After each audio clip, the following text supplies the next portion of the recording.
Good morning. This week's Torah portion tells the story about the wife of Lot. When God sent an angel to save Lot and his family, the angel instructed Lot's wife, do not look back at the destruction of the city of Sodom. However, the Torah says, Lot's wife couldn't resist. She turned back, Vatihi nitzav melech. She became a pillar of salt. And until this day, there is the pillar of salt of Lot's wife. And the question is, what is the message of this story? If God told her not to turn back and look at the destruction, what was the reason? And if she did turn back, why was she turned into a pillar of salt? And one of the interpretations is that this story is a lesson, a psychological lesson to each and every one of us. And the lesson is that everyone in their life experiences some kind of upheaval, like the destruction of the city of Sodom. Everyone goes through some kind of hardship, misfortune, and perhaps they carry anger, bitterness, hatred, resentment. And therefore the Torah says you must flee your personal Sodom. You must flee your personal destruction and leave it behind and move forward. But the most important thing is don't look back. If you keep on staring at your past, if you live in the past, if you wallow in the past, if you keep on regurgitating and rethinking the hurt, the victimhood, you will become bitter and become a pillar of salt. Salt is good. Salt enhances the taste of the food. Salt preserves the food, but too much salt destroys the dish. And the same thing, looking back and learning the lessons of past experiences and becoming better as a result of what you've gained from those negative experiences is like the little bit of salt, a touch of salt that enhances life. But if you dwell too much on the past and you stare at the past and you engage in it too much, then you will become a pillar of salt, which is inedible. And that's the lesson of the story of the wife of Sodom. Every one of us must remember not to look back. You have to drive forward in life. That's why your windshield window is a lot bigger than your rear view mirror. Yes, you have to look back from time to time, but mainly you have to focus on the future so that you become better and not bitter.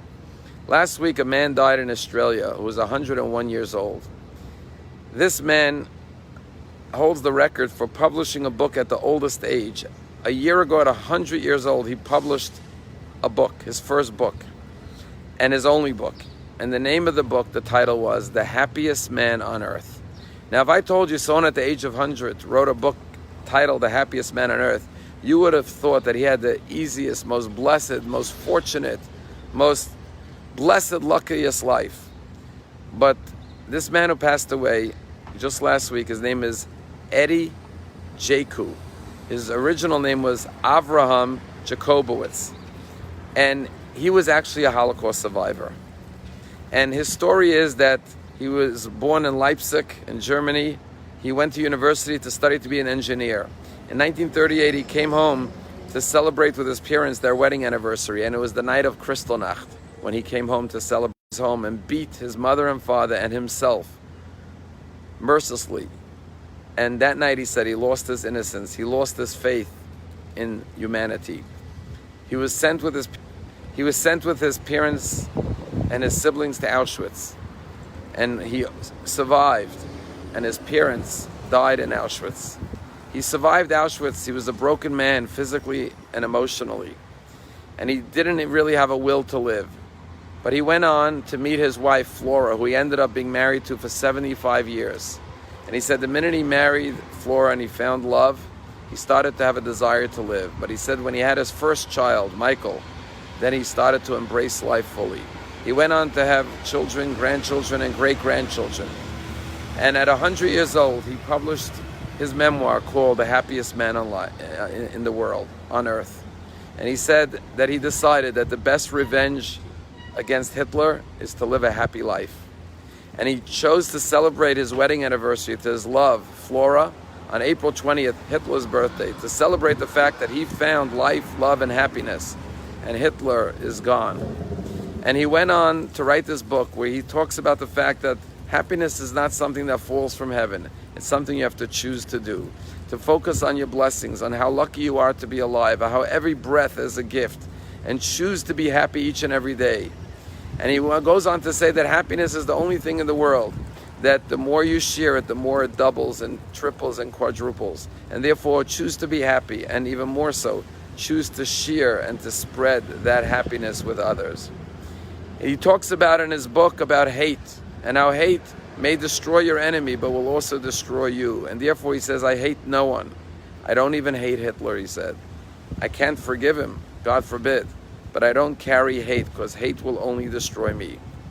What Eddie Jaku teaches us, this Holocaust survivor, this hero who died last week at 101, is that the secret to a long, happy life, to longevity, is to not look back and dwell on the bitterness, on the upheavals, on the destruction in your life. Despite everything he lost and everything he suffered, he chose to look forward, to celebrate life, and to be happy, and to count his blessings.